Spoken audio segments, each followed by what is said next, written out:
Good morning, campers. This is our cookery video. So hopefully by now you've put up your tent and you've made your campfire, whether it's a real one or whether it's a pretend one. And now we're going to have a look and see if we can do some cooking. So if you were really camping and you had your campfire outside, you might put something in a pan on the fire, you might put something on skewers on the fire, or you might wait until the fire had died down and you could put something in tin foil and put it into the embers of the fire to cook it. So today we're not going to use a real campfire because I don't have one here. We're going to use my oven to cook things, but I'm going to show you how you could do it whether you're using an oven or whether you're using a real campfire. And the first thing we're going to learn to make is our campfire koftas. Now campfire koftas are a bit like sausages on a stick, and you can make them with real sausages, or you can make them with mincemeat, or you can make them with things like veggie burgers if you want a vegetarian one. So I'm going to move my camera so that you can see what I'm doing and show you how to make campfire koftas. Here we go. So first of all, we're going to need 2 sausages. So I'm just making enough for one person here. So if there's more of you, you can make some more. But we're going to take 2 sausages out of this pack. And what I'm going to do is I'm going to cut off the skin so that we just have the sausage meat. Now you might want to ask a grown-up to do this for you. It's a bit messy. Make sure you've got clean hands when you do this. So here's all the sausage meat from one sausage. And I'm going to do the same with the second one here. So I'm just making a little slit up the side so that we can get the sausage meat out, because the skin is the bit that we don't want. So here we go. Right, that's our sausage meat there. Now, before you get your hands in and dig it all around, we're going to add the other things. So we need a handful of breadcrumbs. There we go. So that's about 1 slice of bread that we're putting in there. Now then, if you like pine nuts, you could put those in as well. I like them, but you might not. Only put things in that you really like. If you don't like pine nuts, you might want to put chopped peanuts or something in it, or maybe something else.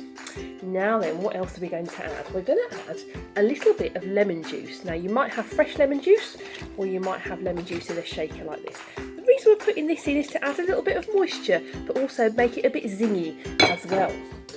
And then last of all, we're going to add some herbs and spices. Now this is the exciting bit. You can add what you like. So ask Mum or Dad to go through the cupboard. You can take the lids off and sniff things and see what you like the smell of. I've got some fresh sage out of the garden here. I'm going to put that in. And then I'm going to use some thyme. Put some of this in, just a little handful. And then I'm going to put in some rosemary, because I like rosemary as well. You might have that growing in the garden if you have a garden. But you might like different spices, depends where you come from and the kinds of things that you like. I'm going to put a few chilies in mine because I like things a bit spicy. But if you don't like it spicy, you don't have to have it. There we go. So everything's in there now, and I know you want to get your hands in and dig it all around, but we're just going to put in a tiny little bit of olive oil just to make it all stick together, but not very much because we don't want it to be too messy. Right, now make sure you have very clean hands, and we're going to mash this all together. This is the fun bit. So we're mixing all the breadcrumbs and the pine nuts and the herbs in with all the sausage meat, and this is going to make a lovely kofta. So can you see it's all squidgy? Now when you've done this, it's really important that you wash your hands again afterwards, because we're dealing with raw meat here. So raw meat is okay, but you do need to clean your hands. Now I've made quite a lot here actually, haven't I? I hope you're hungry. What you want to do then is maybe squish it into 2 halves and just roll it around in your hands a little bit. If it's too dry, you can add a little bit more olive oil. If it's too wet, you could always add a tiny bit of flour just to make it a bit dry, but it should be okay. Mine looks okay here, doesn't it? So I'm going to roll this into a sausage shape now. Here we go. And what you need to do now is to put it on a stick.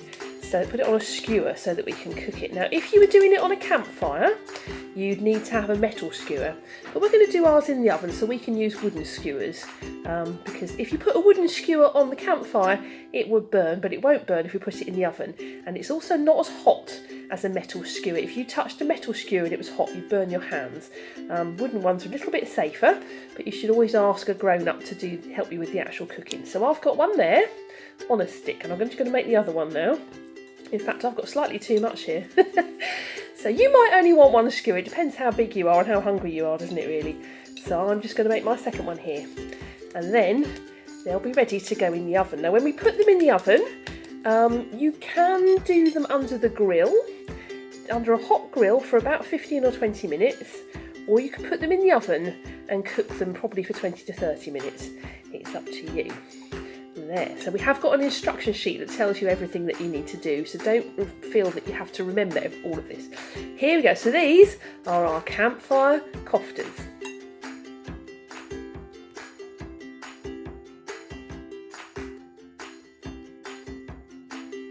Now, to go with our campfire koftas, we're also going to make some vegetarian skewers. These are really easy to do, and it's nice to eat some vegetables. So, I've picked my favourite vegetables here. I've got yellow peppers, mushrooms, and onions. You can use any vegetables you like, but it's best not to use really hard vegetables like carrots or potatoes. And don't use any salad vegetables like lettuce or celery, because that won't work very well in the oven. So you want things that roast in a nice way. So ask your parents what might be the best things to use. But if you like mushrooms and peppers and onions, you can use those. And it's very simple. You just need to ask a grown-up to chop them up for you. So again, I'm going to show you what I'm doing down here. Now I've got a bowl here with my favourite vegetables in it. So I've got yellow peppers, white mushrooms and red onions. And all I'm going to do is get my wooden skewer here, and I'm going to skewer one at a time. So we've got the yellow pepper, then we've got a mushroom, and then we've got some red onion. Ooh, that's a bit tough to get on there, isn't it? Right. And then we're going to do the same again. Now we're going to cook these in the oven or under the grill, whichever you like. They do taste a little bit different if you roast them or grill them. They taste a little bit different to how they taste when they're fresh. I really like them. It's interesting to see what happens when you do that. So I've got 2 of each on there, and just to make it look pretty, I'm going to put 1 more piece of yellow pepper on there. So that's our vegetable skewer. You can make as many of those as you like, and we're going to put those in the oven with our campfire koftas. These will probably take 10 to 15 minutes under the grill, or 15 to 20 minutes in the oven. So not quite as long as the koftas. You might want to put the koftas in first and then put these in about 5 or 10 minutes later. Or do them all at the same time and take these out 5 or 10 minutes before you take the koftas out, and then everything will be ready for your campfire dinner. Right, there we go.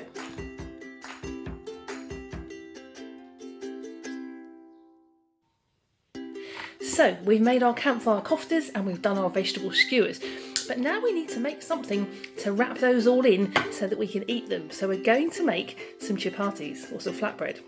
So this is very, very easy. You don't even need to measure things out really. You can just see how you go.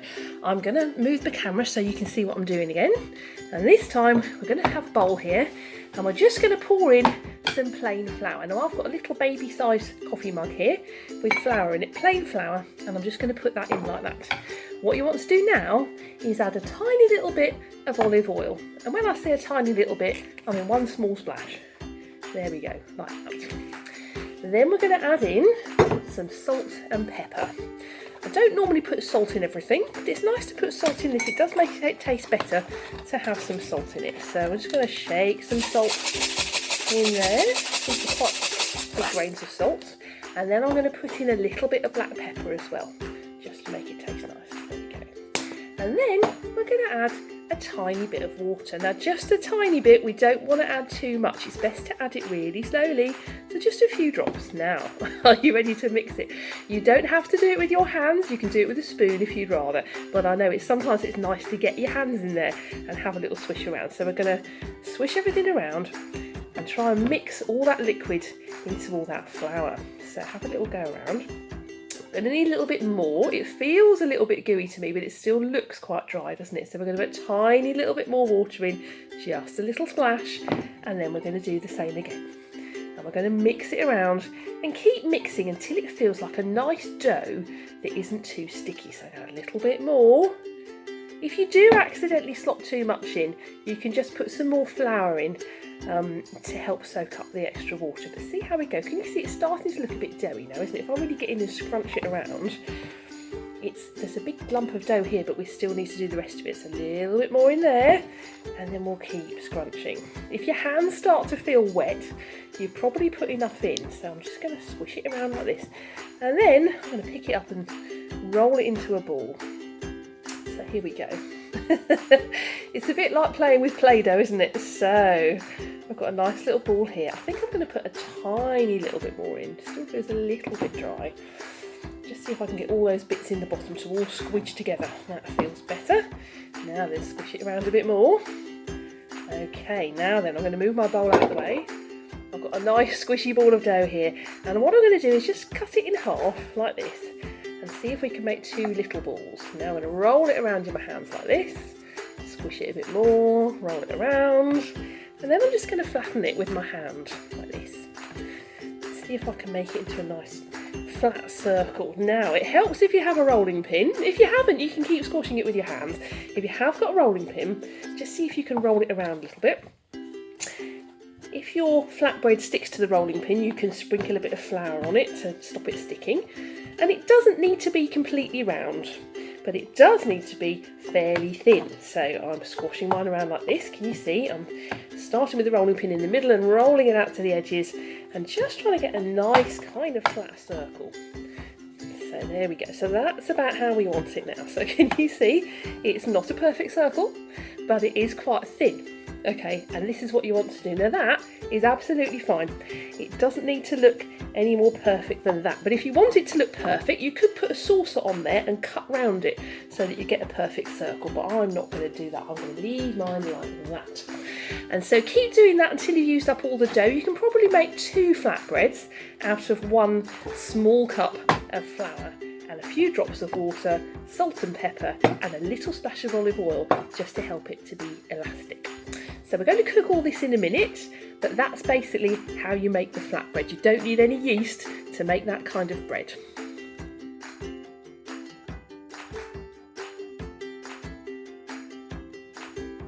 Right, so we've made our koftas, we've made our flatbread, we've made our vegetable skewers. So that's our main course done. But now we need to have something for pudding, don't we? And we've got a lovely recipe here for chocolate orange cupcakes. So when you go camping, you can't take a lot of ingredients with you. Normally, if you were making cakes at home, you probably use fresh ingredients and make it lovely. When you're camping, you sometimes need to take some shortcuts. So we're going to use this cake mix here. You can choose any flavour you like, but I've got chocolate cake mix in here, and that's what we're going to use. So first of all, we need to get some oranges. You'll probably need 1 orange per person, and I've cut mine in half, so ask a grown-up to cut your orange in half for you. And then we're going to squeeze out the juice. So I'm going to show you what I'm doing down here. Right, this is my orange squeezer, so I'm taking half an orange and I'm just going to squeeze it into here like this and squeeze it around so all the juice comes out, and we're just left with the shell. So I squeeze it around. You need to put quite a lot of strength into this to do it properly. There we go, so all the orange juice is going in there and we're left with this nice shell. And actually this is what we're going to use. You can drink the orange juice later, but we're just going to use the actual orange without the soft bit inside. So let's squeeze the orange juice out of this one as well. You might wonder why we're doing this, but this is actually going to be our cupcake case really. So we're going to put our cake mixture inside this orange segment, and that means when we cook it, it's going to get that lovely orange taste in it. So I'm going to put these on one side for the moment, and now we're going to do our cake mix. So we're going to pour our cake mix straight into a bowl here. Like I say, you can use any flavour, but chocolate is nice. Chocolate and orange goes really well together, so we're going to put that one in there, and then we're going to put another one in there. Cake mix is a real good thing to take when you're going camping because it's easy to store and easy to use. When you go camping, you haven't got your fridge, you haven't got a lot of your kitchen equipment, so you have to make things that are very easy to do. So that's my cake mix in a bowl. That's everything that was in the packet that we had. Now then, into this we're going to break an egg. So you will need an egg for this. We're just going to tap it to break it in half, and then we're going to open it up so the egg falls in there. Now then, if you get your hands messy, if you get egg on your hands, make sure to wash them afterwards, okay? And here I've got a little beater or a little blender. You don't want to do this with your hands. I know up until now we've done everything with our hands. You probably want to do this with the blender. If you haven't got one of these, you can use a fork. And we're just going to mix it all together. Now do it fairly gently, otherwise you're going to get cake mixture flying all over the place. But we're going to mix that beaten egg into all that lovely cake powder. Right, and then we just want to add 6 tablespoons of water. Now a tablespoon is a bit bigger than the kind of spoon that you might use to eat your dinner. It's just a little bit bigger, so see if you have one of those at home. We're going to put in 6 tablespoons of water. Now if you're not very good at pouring water, don't do it straight over here in case it slops everywhere. You might want to do it over a separate bowl and then pour it in, but I'm hoping I can do it very carefully. So do you want to count with me? We've got 1, and we've got 2, and 3, and 4, and 5, and 6. There we go, 6 tablespoons of water. Now let's carry on carefully mixing that all together. You might have done this at home before. Let's see. So now when we cook this, we're going to put it inside the orange and wrap it in tin foil so that we can put it in the oven. And if you were doing this on a campfire, you'd wait until the fire had died down a little bit, and you would put the ball of silver foil with the cake mixture inside it in the embers of the fire and let it cook fairly slowly for quite a long time. If we're doing it in the oven, we're going to wrap it in tin foil, and it will probably take 20 or 30 minutes to cook. So can you see now? It's all starting to look like proper cake mixture now. We're just rubbing in or blending in the last few dry bits around the edges. It's starting to look quite gooey, isn't it? It's quite a runny mixture. But we've read the instructions on the packet, and this is how we're told to do it. I mean, your instructions might be slightly different when you buy yours, so just do it according to the instructions on the packet and it should be absolutely fine. Now then, this is the messy bit. Here we go. So we're going to take half of our orange, and we're going to take our tablespoon, and we're going to fill up this orange with gooey cake mixture. So I'm going to take this blender out, and we're going to, now be careful when you do this, try not to slop it everywhere. Can you see? It's going to take about 3 or maybe 4 spoonfuls to fill that up. So try and do one more. We don't want it to tip out at the top though. So can you see? You've got the cake mixture in here right up to the top. I hope you can see there. And what we're going to do now is wrap those in tin foil. When you wrap them in tin foil, make sure you have the scrunchy bit of the tin foil where it all joins together on the top, because it's very important that you cook these this way up. Don't accidentally put them in the oven the other way up. Okay, so you're going to wrap them in tin foil, but make sure that the scrunchy bit of the tin foil is on the top so that you know where the top is. And then we're going to put those in the oven, and I'll show you how to do that in just a minute.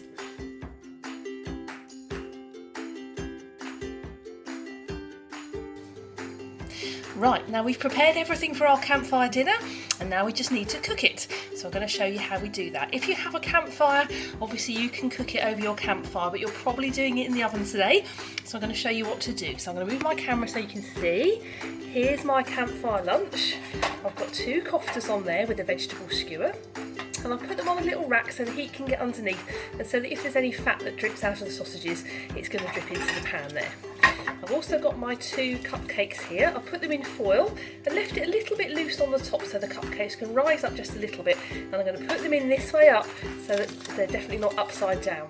So we're going to cook them all together, but actually the koftas will take about 20 to 25 minutes probably in the oven, but you can tell when they're done. You can ask an adult to check to see when they're done.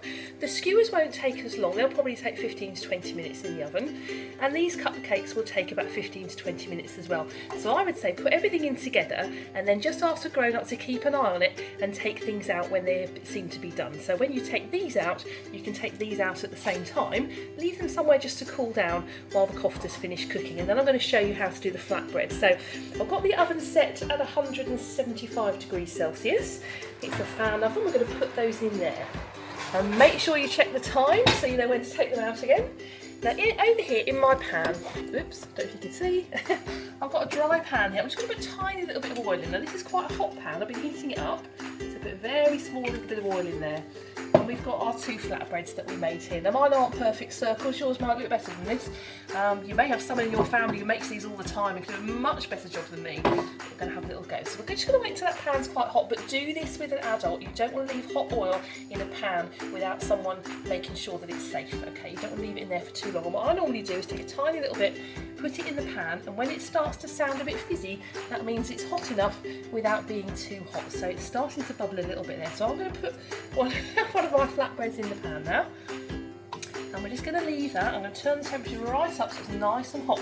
So this is like cooking it on a fire. So if you were outside, you could put your frying pan on the fire and you could do it this way. So we're just going to cook this, and what's going to happen in a minute is it's going to start bubbling up. So I'll see if I can move my camera and show you. It's in the pan there, and hopefully in a minute you'll start seeing a few bubbles rise up on the top. So the first one always takes longer than the others. It's a bit like cooking pancakes. The first one always takes longer than the ones that you do afterwards, but it's starting to sizzle a little bit now and get nice and hot. Put that down there. So I hope you can see what I'm doing. Now then, I hope you're enjoying your campfire day. We've got lots of things going on today. We've got campfire stories and lots of campfire activities to do. So I hope it's a nice sunny day and you can actually put your tent outdoors. But if not, doesn't matter. You can do it inside instead. So my flatbread is cooking away nicely there. It's sizzling a little bit in the hot oil. Do make sure you do this with a grown-up who knows what they're doing. Now I can start to see a few little bubbles rising up on the top, but I'm not going to turn it over just yet. We're just going to wait for a minute or two. Normally it takes about 2 or 3 minutes on each side, but if you're doing a lot, then the first one will be slower than the other ones that you do. So let's have a little look. I think I might have made these a little bit too fat. If you're really good at doing this, you can make them ever so nice and thin. And actually, if you don't want to make these, you can buy packets of tortillas as well. So tortillas and flatbread. Right, so now it looks as if it might be done on one side. So I'm just going to get the spatula and I'm going to flip it over and do the other side. So I flipped it over. It's still not brown. Really, to know that it's done properly, you want it to be a little tiny bit brown underneath, like you would cook a pancake. Now mine isn't quite that brown, unfortunately, but I'm just going to have a little go. So that's how to do it. I'm going to show you what they're like when they're finished, but that's basically what you do. So in a minute, I'll show you everything once it's all cooked, and then we can be ready for our campfire lunch. Hi, so I wanted to show you how my campfire dinner worked out. I've cooked everything and I just want to show you how it looks. So I'm going to show you the plate here. Here we go. So we've got our lovely flatbread, toasted it on both sides, so it's just a little bit brown on each side. We've got our 2 lovely koftas here, which are a bit like sausages but more interesting because you've added all your favourite flavours into those. And we've got our vegetable skewer here as well. So what I would do, if it was me, you always need ketchup. I think if you're going on a camping weekend, you always need ketchup. So I'm going to put some tomato relish down the middle there. Oops, I've spilled some on my top. And then we're going to just put the kofta in the middle. And then you can fold it up. Hopefully you can fold it up a bit like a tortilla, can't you? And you can just eat it like that with the vegetables on the side. So that's that one. I've also got a glass of the orange juice here. This is the orange juice that came out of the oranges, and I've just topped it up with a bit of lemonade. So we've got a nice orange and lemonade, healthy drink there as well. And then last of all, we've got our campfire cupcakes. So these are the ones that we made inside the oranges. Can you see the cupcakes come out nicely on the top? Now we wouldn't eat the whole thing. Obviously you're not going to eat the orange. You're just going to use a spoon and spoon the cupcake mix out of the orange, but it will have that lovely orangey flavour and all that extra vitamin C. So I hope we've taught you to cook some good things today on the campfire or in the oven and pretend it's a campfire. There's lots of other recipes. If you go onto the internet, you can look up all sorts of campfire food, or you can borrow a book from the library about campfire cooking as well. So I hope you've enjoyed that today, and I really hope you enjoy your campfire meal. We've got lots of other things going on today as well, so do tune back later to find out what else is going on. Thank you.